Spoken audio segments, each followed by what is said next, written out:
Bienvenue dans ce nouveau podcast Luxury Insight Fashion Network.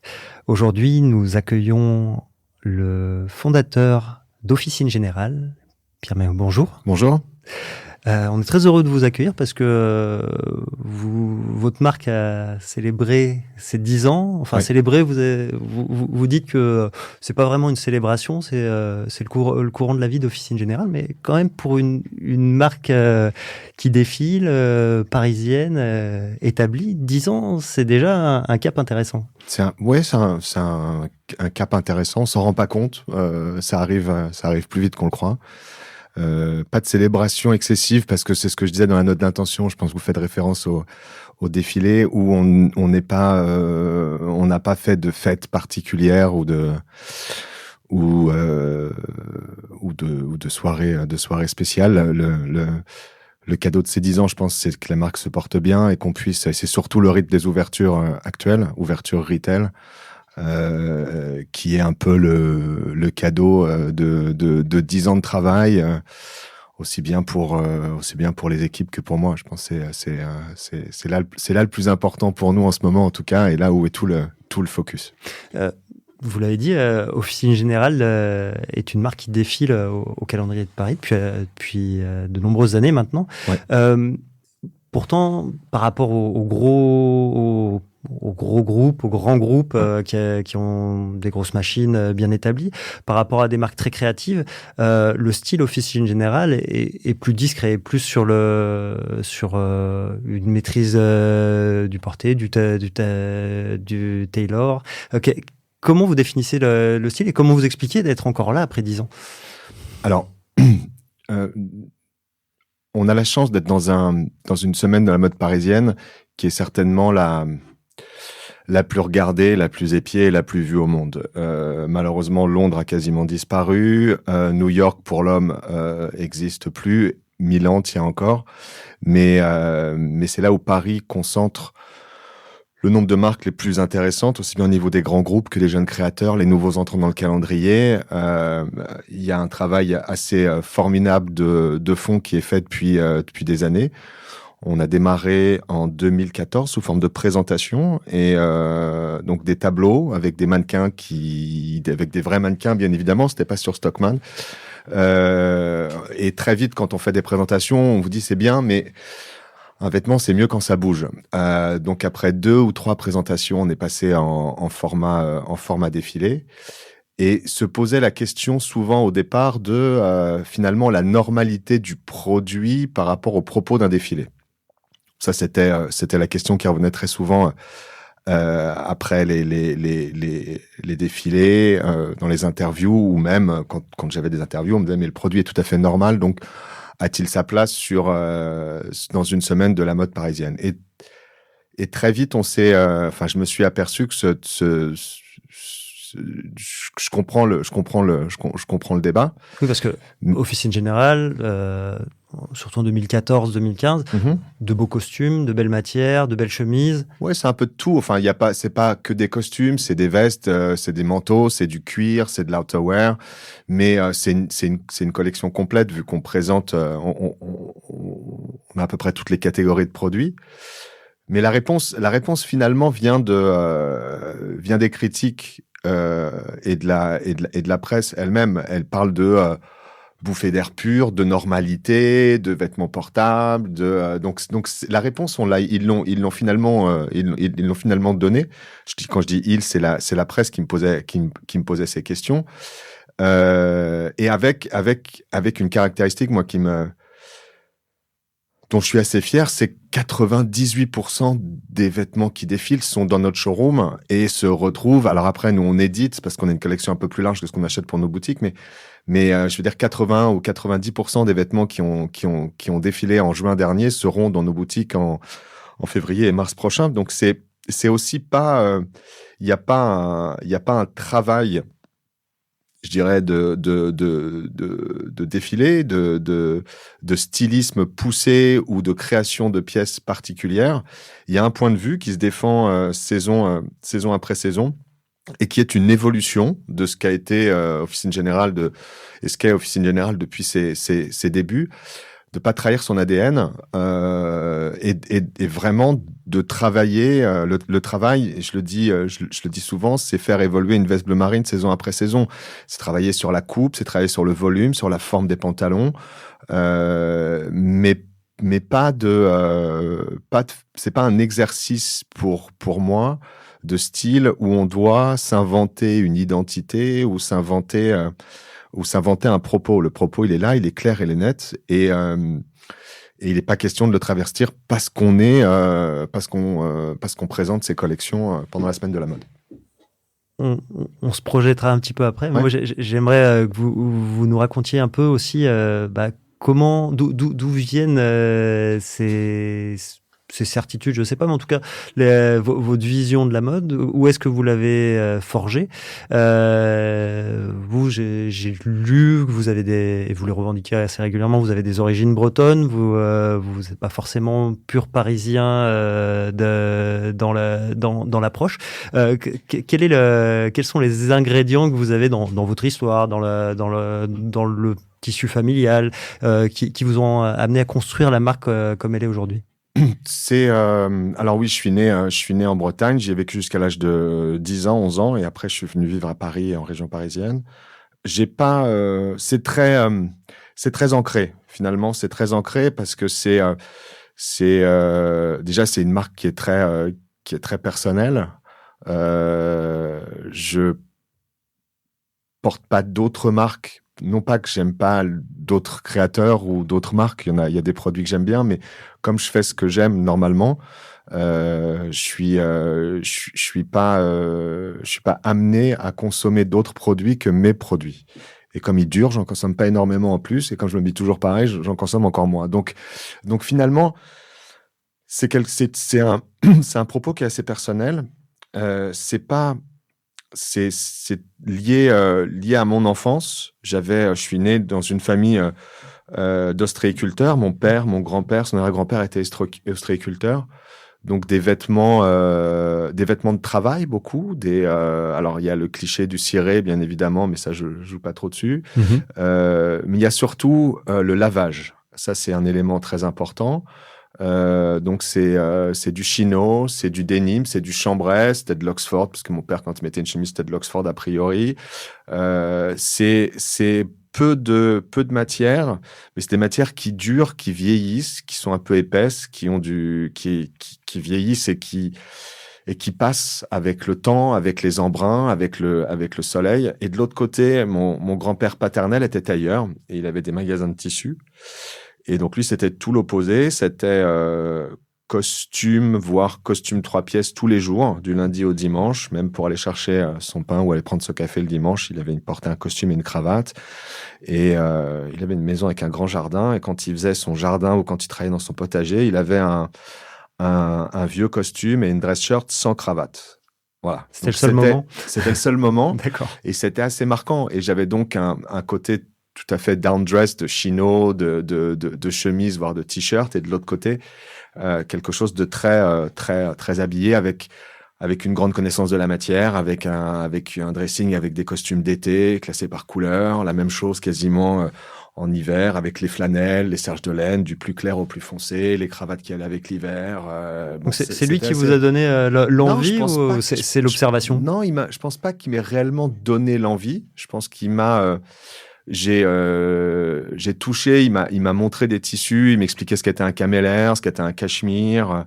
Mais c'est surtout l'observation, je pense. C'est des images qui restent.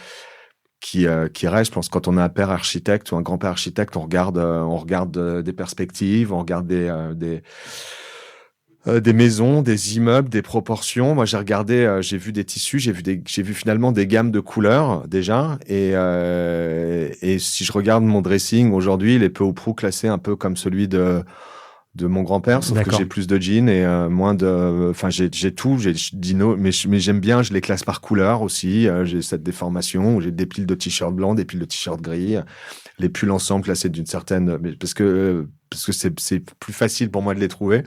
Tout simplement, je suis pas un maniaque de la couleur et du rangement. C'est un côté pragmatique. C'est un côté très pragmatique, ouais. Et voilà, quand j'ai créé Officine Générale, c'était vraiment c'était vraiment jouer sur cet ADN, en aucun cas trahir le propos alors, toutes les personnes qui montent leur marque disent ou écrivent à un moment donné qu'ils voulaient faire le produit qu'ils aimaient. Mais là, c'était réellement un propos, et c'était dans le cahier des charges. Il y avait l'envie de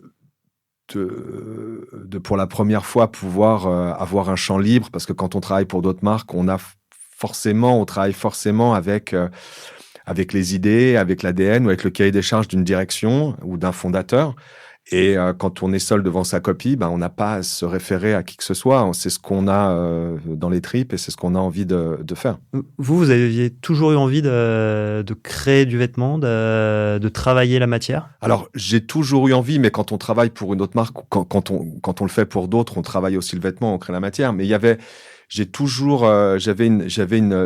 une date dans ma tête, j'avais 32 ans, très jeune, il fallait que j'ai démarré quelque chose d'un point de vue entrepreneurial, démarrer une aventure, créer quelque chose. Bon, je l'ai fait à 37, donc j'avais 5 ans de retard. Mais c'est pas si mal. Je suis beaucoup sorti, donc j'ai perdu un peu de temps la nuit, je pense. Mais c'était, oui, j'avais cette envie, au-delà de créer des produits, j'avais envie de cette aventure entrepreneuriale. J'avais envie Alors ça paraît avec le recul, c'est pas aussi. J'avais cette envie de liberté. C'est une véritable liberté de pouvoir décider de son temps, de la façon dont on gère son temps, de ses décisions, de vivre avec ses décisions. On se trompe ou on réussit, mais c'était cette vérité que j'avais envie d'aller titiller. Vous avez travaillé avant dans des grandes maisons italiennes, c'est ça? Italiennes, françaises. J'ai fait une sorte de compagnonnage. D'accord.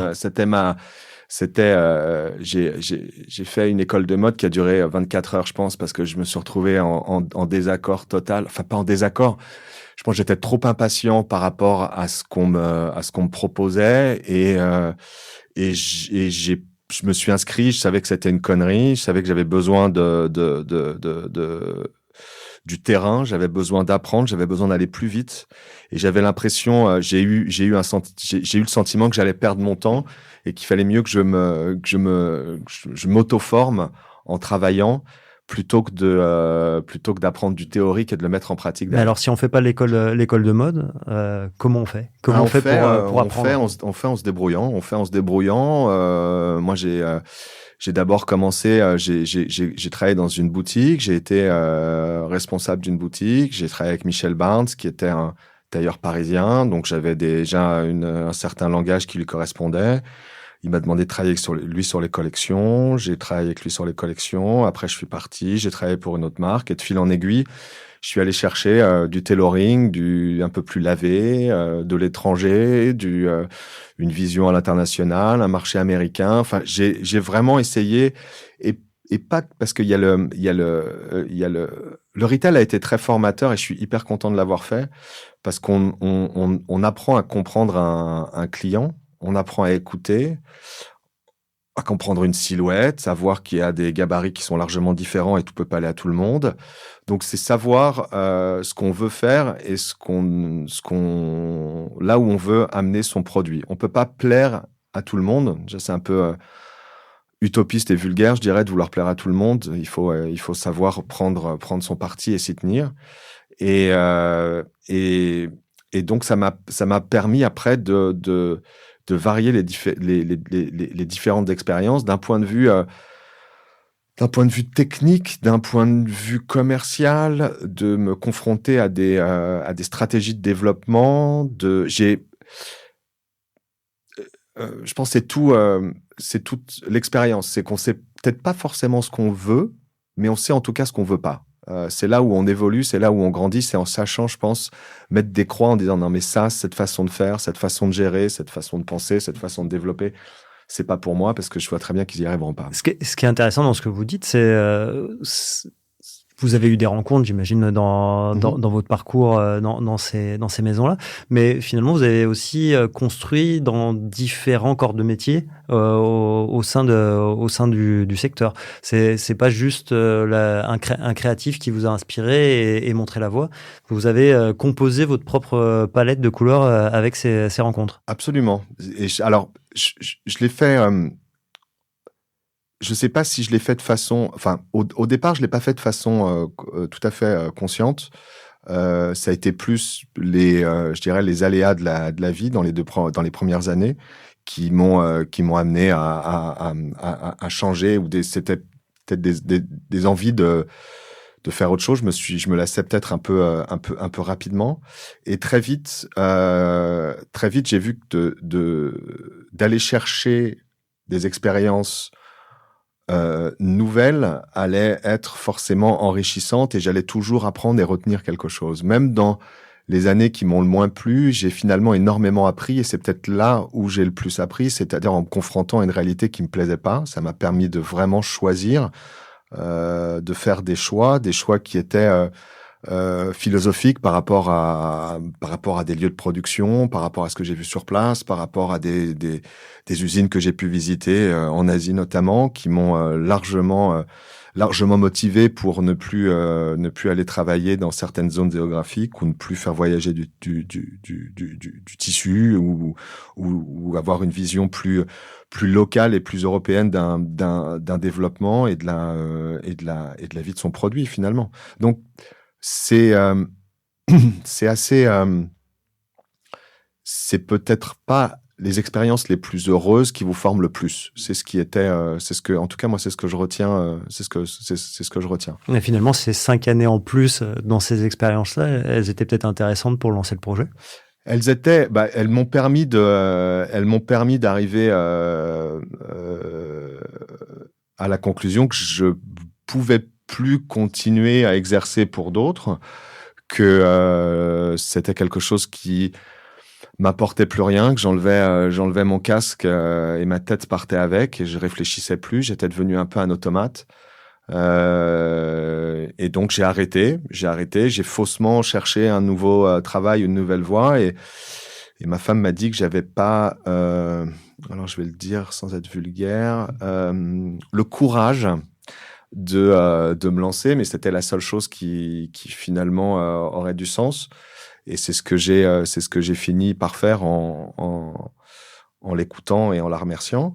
Donc du coup, le coup de pied, le coup de démarrage, c'est grâce à elle.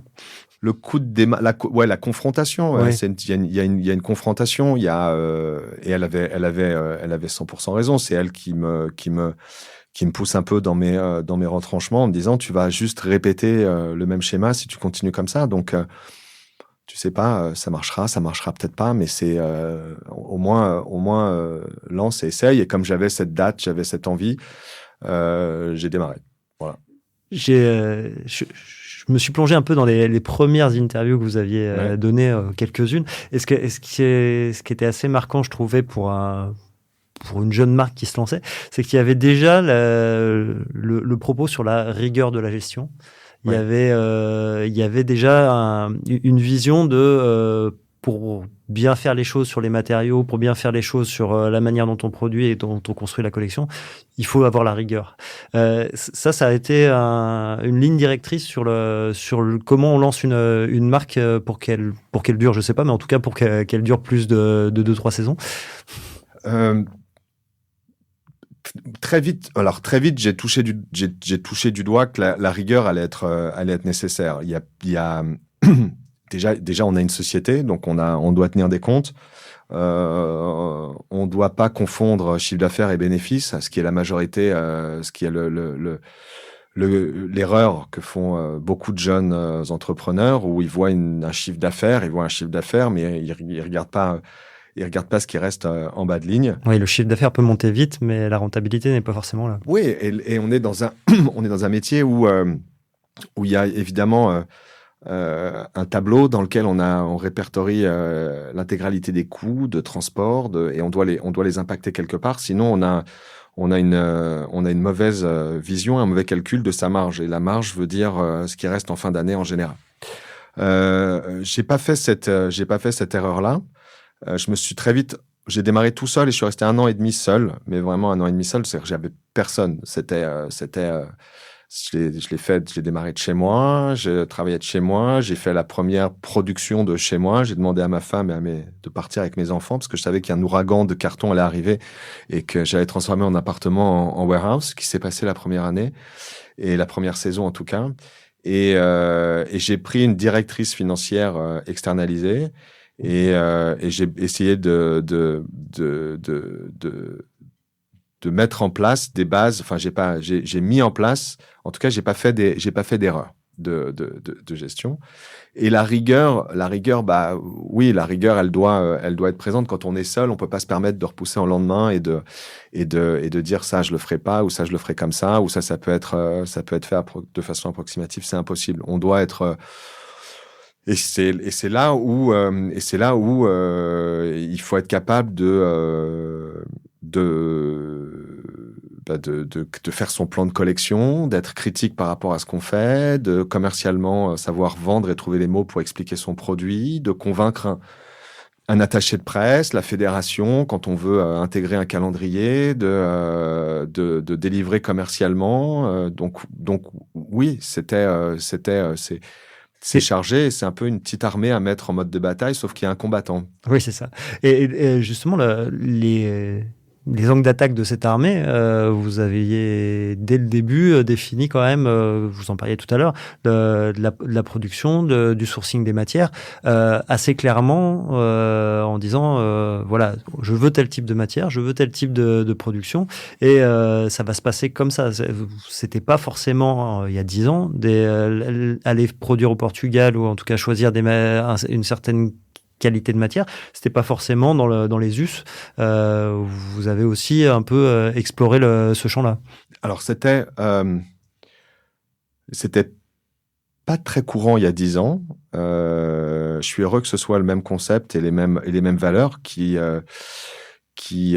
soient toujours en place, parce que ce qu'on entend et ce qu'on lit, c'est que quand on grossit en général, c'est la première chose qui est coupée, c'est la qualité. Elle est souvent mise à mal au fur et à mesure où la marque se développe. Donc, c'était pas du tout ne portant que ce produit, j'avais pas envie de me mentir et c'est pas à l'ordre du jour et ça le sera pas tant que je serai à la barre de cette société. Donc, l'idée c'était il y avait une notion de circuit court. J'avais défini des qualités. Il se trouvait que c'était des tissus italiens, anglais, japonais, certains espagnols aussi. Je voulais que ces tissus soient produits en Europe. La seule entorse, c'était le Japon, mais je trouvais pas. Je suis vraiment allé chercher au Japon ce que je trouvais pas en Europe. Des dénimes, des carreaux particuliers, certains jerseys très précis pour des t-shirts. Et l'idée était donc de produire en Europe. En Italie d'abord et puis au Portugal ensuite. Pourquoi en Italie? Parce qu'en faisant des calculs rapides, je sortais un positionnement prix qui me convenait pas vraiment. Je voulais il fallait que je baisse dans mon choix de matière pour être au prix auquel je voulais arriver. Donc la seule solution, c'était d'avoir un prix de façon qui soit inférieur, de gagner sur la façon pour pas toucher à la qualité du tissu.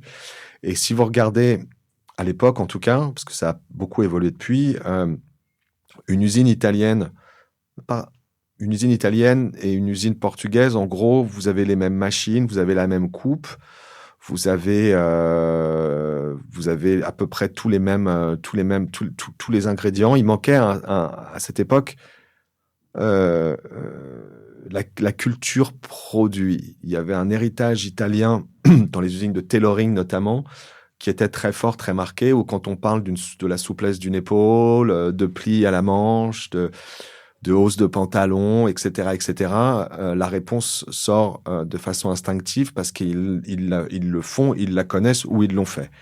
Quand vous arrivez au Portugal, quand vous parlez de la souplesse de l'épaule, quand vous dites que c'est ce qu'il faut arriver, ou l'entoilage qui est un peu trop trop raide. Il y avait un peu de latence. Il fallait parfois, il fallait beaucoup travailler sur le produit, beaucoup faire et refaire pour arriver là où je voulais arriver. Donc, c'est ce que j'ai fait. J'y suis allé pendant des mois, quasiment toutes les semaines ou tous les 15 jours, de façon à mettre au point le produit. Et une fois que le produit était au point et j'étais bon pour démarrer, ça m'a permis de me positionner dans, je dirais, à l'époque, une espèce de trou dans le marché entre un prêt-à-porter fabriqué un peu partout et des marques un peu plus luxueuses. J'ai toujours refusé le nom de luxe abordable parce que c'est pas du luxe et c'est pas abordable. Abordable, ça voudrait dire autre chose. On a un prix. Et donc, je me suis pas mis dans les roues de certains fonds qui ont utilisé ce terme avec beaucoup de répétition, on va dire. Le produit, je dirais le produit avant tout et la qualité avant tout. C'était très important de travailler et de mettre au point ces produits à leur prix le plus juste. Ce travail-là, il a porté ses fruits. Vous avez eu une reconnaissance finalement assez rapide quand même en rentrant sur le marché.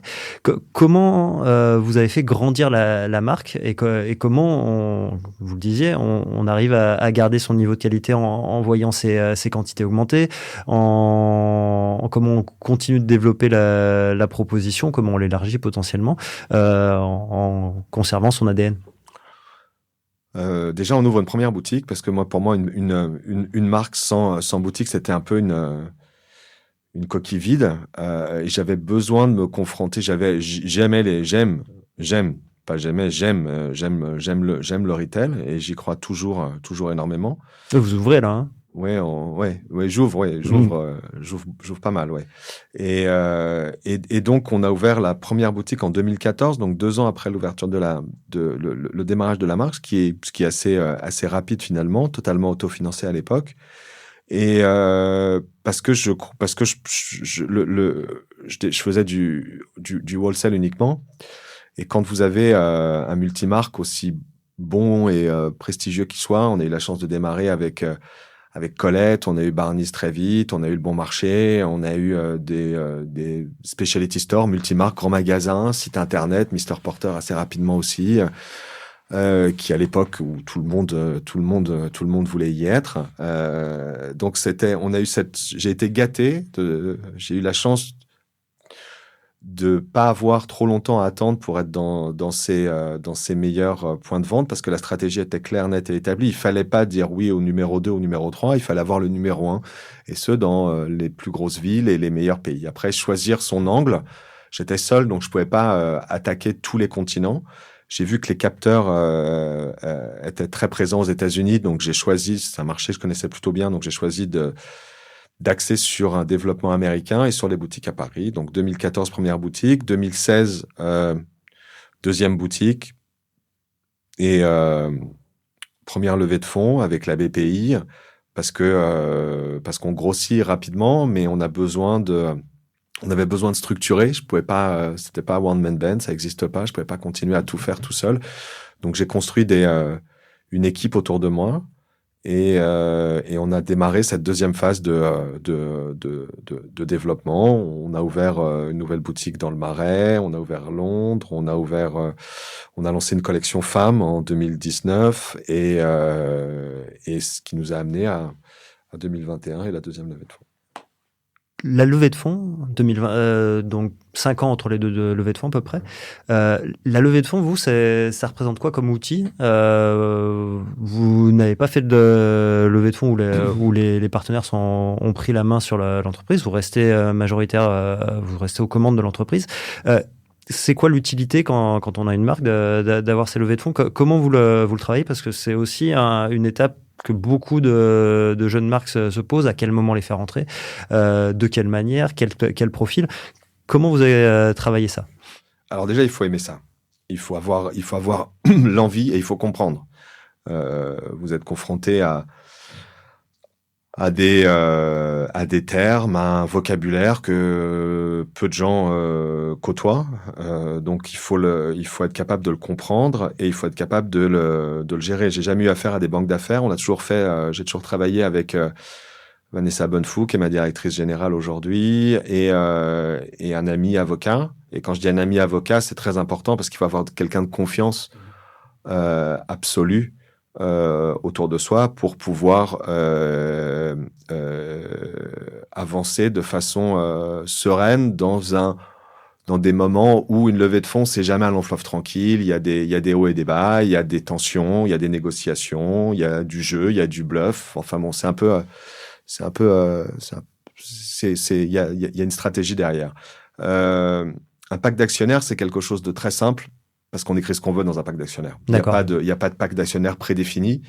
Certains fonds en ont et essayent de vous les faire, de vous les imposer.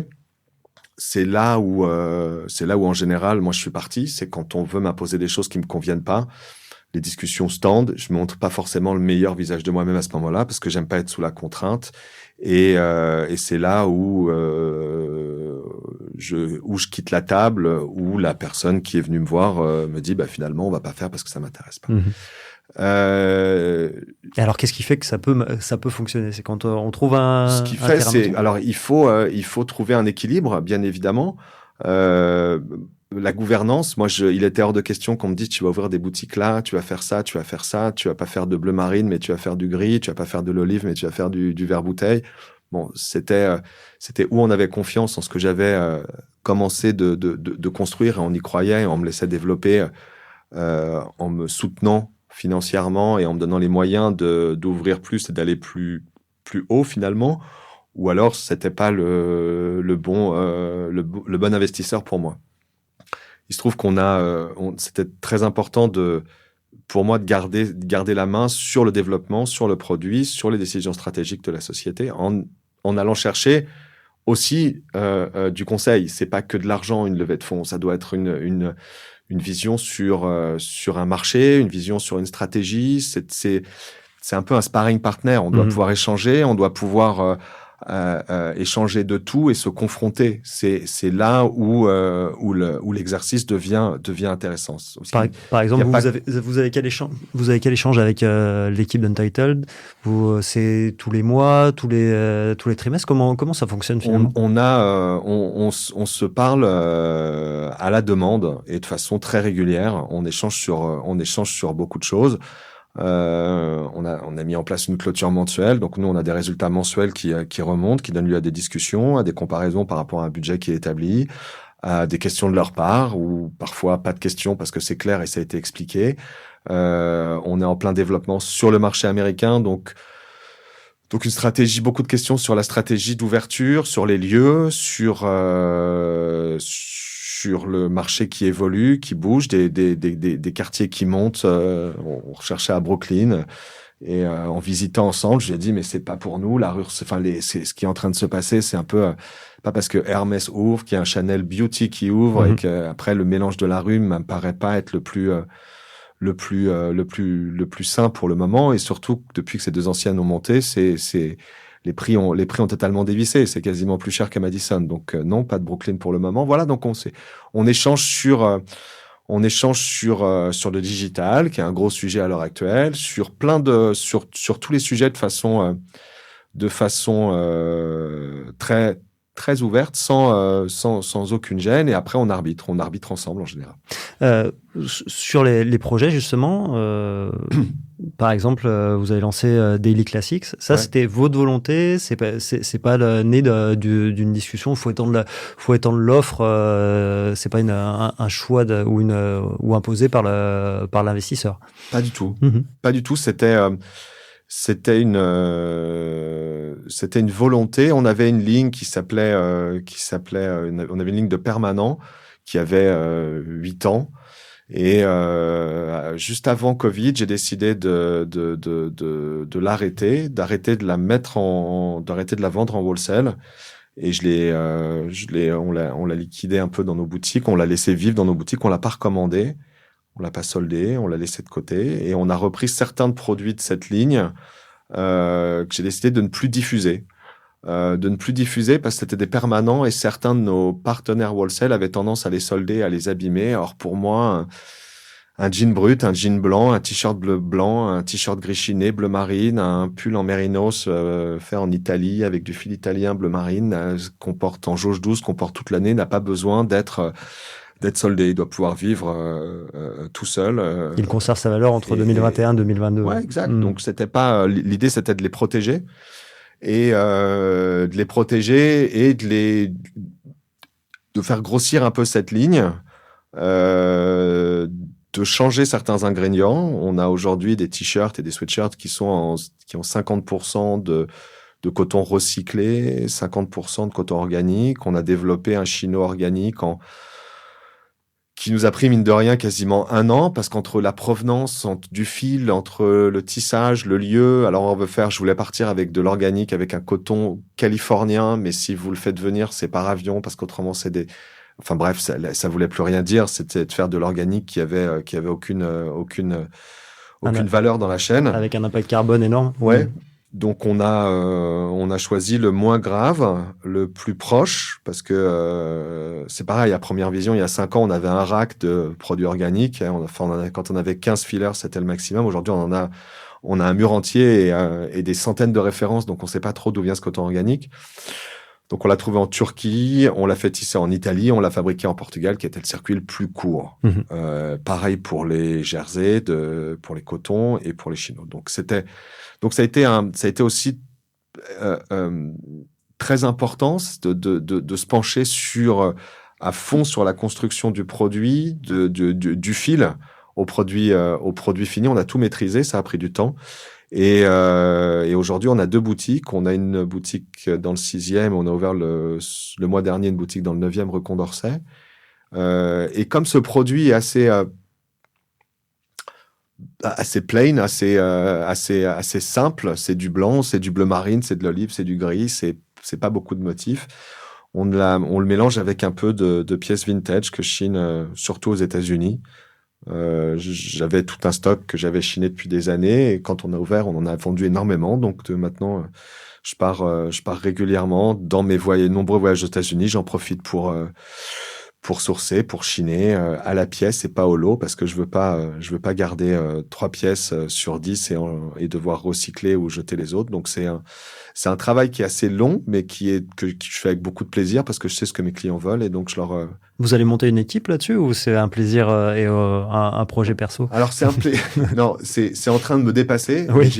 J'ai pas d'équipe pour le moment, donc je continue à le dépasser, à me déplacer, à remplir des coffres ça a pas tellement de sens, mais je prends beaucoup de plaisir à le faire. Donc tant que je peux je le fais.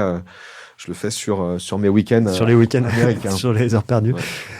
Sur le développement de la marque, donc un développement de l'offre sur les daily classiques, un développement de la femme aussi. Ouais. Dans 5 ans, la marque, vous l'imaginez comment? J'imagine vous avez quand même un plan de route. Elle va ressembler à quoi la marque Officine Générale dans 4-5 ans? Elle va ressembler, j'espère, à ce qu'elle est aujourd'hui en mieux, parce que l'idée, c'est toujours de s'améliorer et de continuer à développer. On n'a pas prévu de bouleversement majeur. J'avais décidé en 2020-2021, j'avais cette envie d'investir dans le retail. Je crois beaucoup au retail. J'ai lu beaucoup de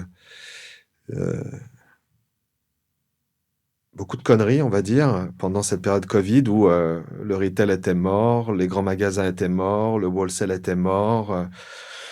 On allait consommer uniquement en ligne et si on n'avait pas un e-shop performant, on n'existait pas. Bon, il se trouve que 2 ans après, on voit que les choses ont quand même largement changer. On va assister pour la première fois à une décroissance mondiale sur l'online, ce qui est quand même un phénomène absolument ahurissant.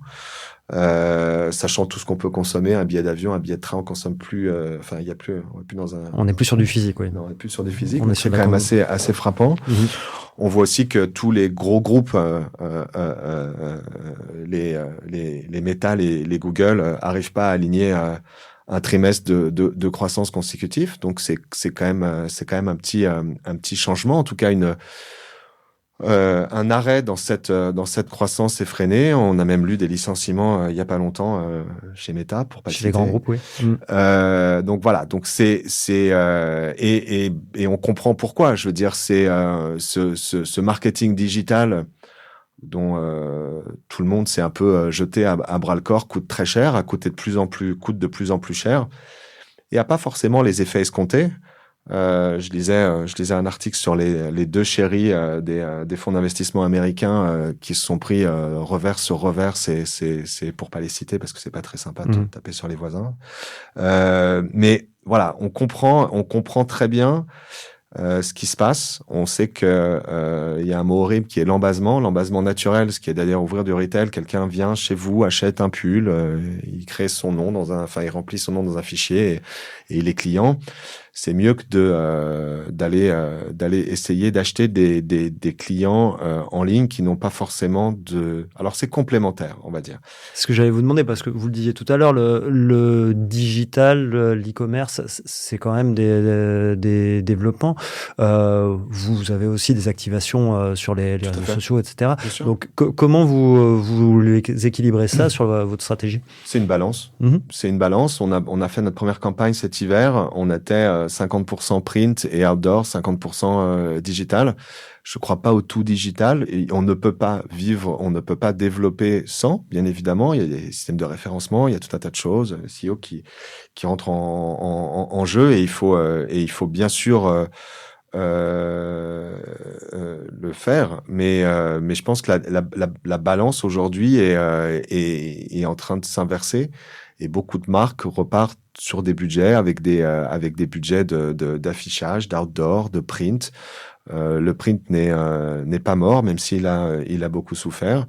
Et le retail, je regardais l'autre jour ces chiffres, et 25% de la capitalisation boursière de Paris, c'est des groupes de luxe français, des groupes de luxe qui sont pas forcément réputés et connus pour être les kings de l'online, mais pour être plutôt les kings du retail. Quand on parle d'LVMH, quand on parle de Kering, quand on parle de Hermès, c'est trois groupes qui ont toujours été et qui continuent à investir dans le retail et qui ont un online qui est très peu développé. Et c'est 25% de ce qu'est la Bourse de Paris aujourd'hui en termes de capitalisation. Donc c'est assez impressionnant. C'est beau pour la France, c'est beau pour notre industrie aussi, et je pense qu'un plan retail bien développé, bien mené peut être très intéressant, et c'est ce qu'on voit aujourd'hui en continuant à ouvrir en France, en continuant on se teste sur la province, on a ouvert Aix-en-Provence cet été, et on ouvre Lyon la semaine prochaine, et les États-Unis, on a ouvert notre première boutique à New York en décembre dernier. Et on a 4 ouvertures qui vont s'enchaîner dans les sur 2023. Sur fin 2022, début 2023, avec 2 boutiques à Los Angeles et une autre à New York et une à San Francisco. Comment vous appréhendez la dynamique économique globale actuellement? Est-ce que vous adaptez aussi votre positionnement prix? Vous regardez les réactions de vos consommateurs, j'imagine, vos clients. Quel est votre ressenti par rapport à cette ambiance-là, et comment une marque premium, en tout cas comment votre marque premium vous la positionnez? C'est très compliqué. On est rentré dans une période excessivement compliquée. On a connu des grosses ruptures en termes de matières premières, surtout chez les lainiers, qui ont cru que leur business était mort après Covid et que on n'allait plus jamais de porter de costume. Donc la folie du sweatshirt et du sweatpants, c'est gentiment tassé. Les gens sont repartis au bureau, les mariages sont revenus, les gens se sont mis à s'habiller de nouveau. Donc vous voyez que les costumes et les vestes sortent en magasin. Moi, j'ai jamais arrêté. Même pendant Covid, je les vendais en ligne, si vous voulez. Donc, quand nos boutiques est fermées, on vendait le même nombre de pièces. C'était toujours notre première catégorie, le tailoring. Donc, ça a pas tellement changé. C'est pour ça que sortir de cette crise et avoir autant de ruptures dans l'approvisionnement est très compliqué. On a la chance d'être, on est fidèle, on a été très fidèle avec deux grandes maisons qui nous fournissaient en laine, qui ont connu de gros problèmes de livraison, qui ont eu des impacts assez importants pour nous. Notre plan d'approvisionnement a totalement changé. On commande maintenant de la matière première quasiment un an à l'avance. On a commandé nos productions d'hiver entre juillet et septembre pour des livraisons de septembre 2022.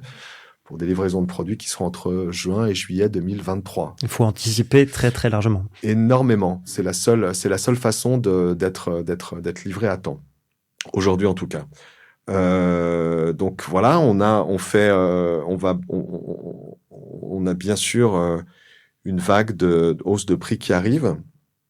Et il est hors de question que ce soit la qualité qui paye, parce que je pense que beaucoup de marques, malheureusement, vont se réfugier dans une baisse de la matière première. Or, on a construit notre réputation, j'ai construit Officine Générale sur la qualité et sur le rapport qualité-prix, sur ce que les Américains appellent de value. Mm-hmm. Donc, il n'est pas question qu'on se mette à baisser sur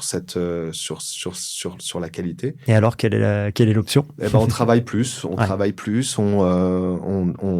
négocie beaucoup, on concentre et on arbitre. Ceux qui nous offrent qui nous imposent il y a une hausse qui peut être compréhensible. Et après, il y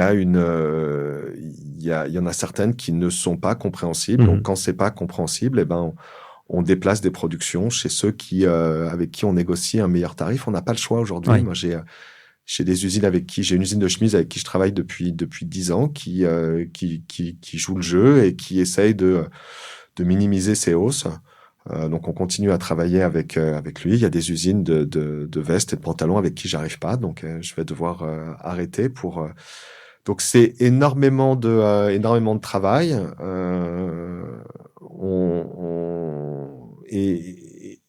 Et après, c'est un arbitrage entre le prix et la marge. Oui. Et vous, dans cette période-là, vous faites ce choix-là. On imagine bien en voulant continuer quand même le développement de la marque. De manière globale, sur l'offre, pas seulement sur du premium, mais sur l'offre, sur le développement du secteur, vous anticipez des impacts de quel ordre sur cette période-là? Comment vous voyez le marché évoluer? Pour le moment, on est en croissance et on n'a pas vraiment de répercussions. Déjà parce qu'on est sur des marchés nouveaux, donc les États-Unis, où il y a beaucoup d'appétence pour la marque. Ensuite, parce qu'on a la chance de d'avoir 90% de notre chiffre d'affaires retail est sur Paris, une ville qui a gardé énormément d'attrait auprès de toute une clientèle étrangère assez haut de gamme, qui voyage beaucoup. On a aussi, pour la première fois depuis 22 ans, un euro-dollar à parité. Mmh. On est, vous vivez à Paris comme moi, Paris est plein d'Américains qui sont très contents de pouvoir revoyager normalement et qui sont très contents de goûter, de dîner dans nos beaux restaurants et d'acheter nos vêtements. Donc, on est largement soutenu, ce qui nous avait fait défaut pendant le Covid, où on avait une clientèle uniquement, pendant 2 années de pandémie, un an et demi, une clientèle uniquement locale. On a retrouvé beaucoup d'Américains, les Japonais revoyagent, les Coréens aussi, manque que les Chinois. Donc, c'est très, très soutenu au niveau des étrangers. La part d'étrangers dans nos boutiques a largement augmenté. Aujourd'hui, on peut dire qu'on fait 32 à 35% de notre chiffre d'affaires avec une clientèle étrangère. Oui, ce qui est intéressant de pouvoir s'appuyer sur ces clients-là. Très intéressant. Et après, on va pas se mentir, quand on vend, quand on vend des vestes à 475, 495, des pantalons à 300 €, on parle à une clientèle qui n'est pas encore touchée par l'inflation et qui n'a pas, en tout cas, même si elle est touchée, qui n'est pas suffisamment touchée pour changer son ses habitudes de consommation et son comportement. Sur les grands projets à venir pour Officine Générale, sur les 2 ans qui viennent, vous m'avez dit donc retail. Ça veut dire que fin 2024, vous tablez sur combien de boutiques Officine Générale dans le monde? Alors, on est sur 2023 déjà. On sera à 18-19 magasins à la fin 2023. Ça commence à faire une belle flotte. On était 6 il y a 1 an. Ouais. Donc, ouais, ça fait une belle flotte. Surtout des magasins qui ouvrent et qui sont dans les plans. C'est ce qui est très important.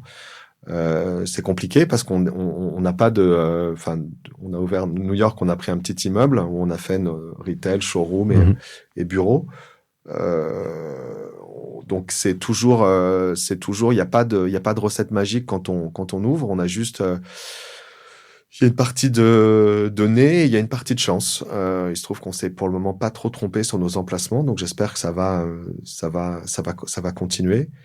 Il faut beaucoup travailler, il faut beaucoup analyser, il faut être sur place. Moi, je me déplace. Là, je suis parti il y a 3 semaines. J'étais à San Francisco. J'ai passé une journée devant un emplacement. Je me suis assis sur un banc. J'ai regardé les gens qui passaient. J'ai tourné dans les restos autour. Il faut sentir. Je pense qu'on peut pas ouvrir aussi loin de nos bases si on se sent pas. Et il faut pouvoir en quelques jours, en quelques heures, analyser et comprendre qui sont les gens qui passent, comprendre le flux, comprendre comment la rue vit, comment les enseignes qui sont autour. C'est très important et je l'ai fait partout où on a ouvert. Je le fais et je passe pas mal de temps en général et j'y refais plusieurs fois avant de signer, avant de m'engager. Vous déléguez pas sur ces sujets-là? Non, non, je délégue pas parce que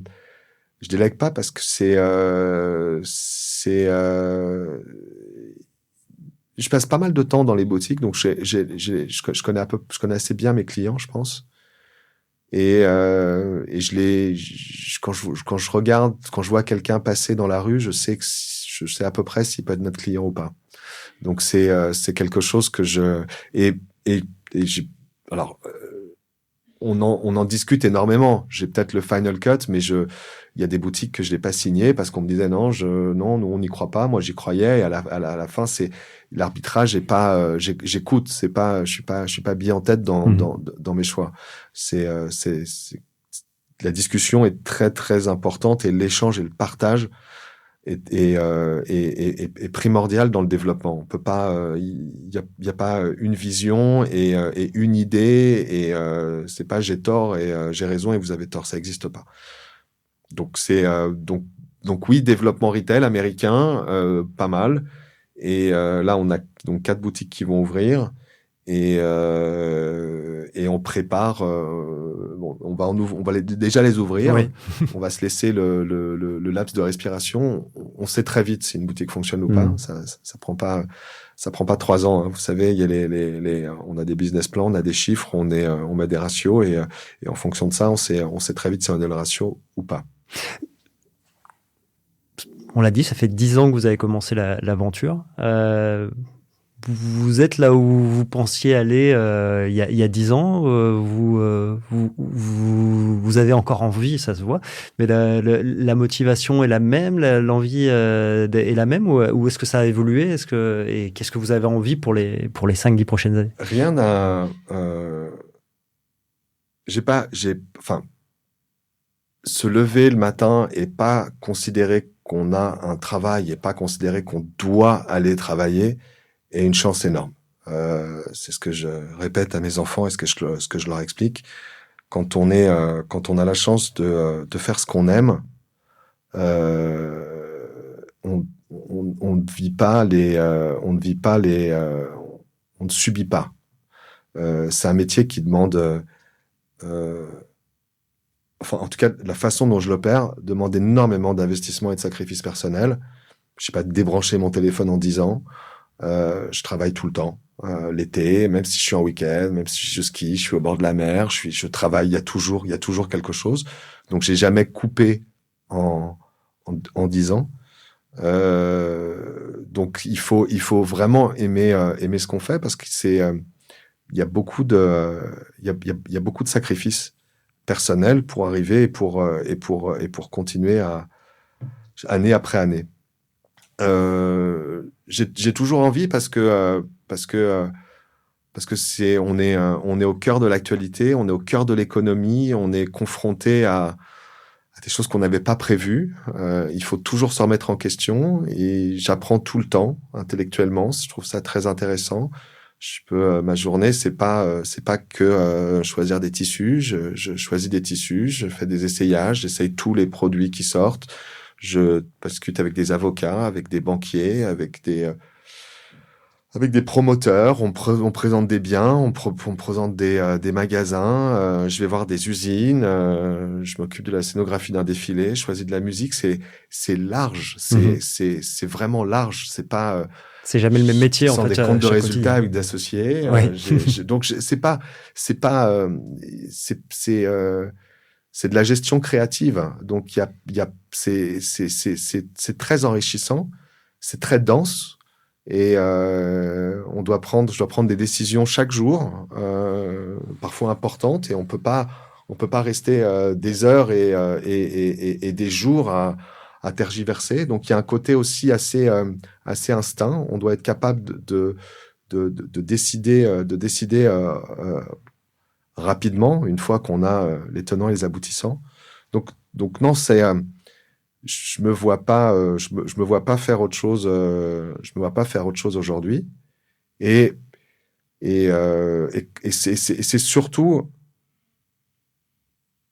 ça se passe bien, j'ai de la chance. Alors, je vous dirais pas la même chose si on était en difficulté financière et si la société se développait pas et si notre plan de développement était un échec. J'aurais pas du tout le même discours. Là, je pense qu'on rentre dans des choses plus dures et plus pénibles. Il se trouve que malgré un contexte économique difficile, on a toujours progressé sur les 3 dernières années et on fera notre plus belle année cette année. Donc oui, tout ça est très motivant et donne envie de continuer. Oui.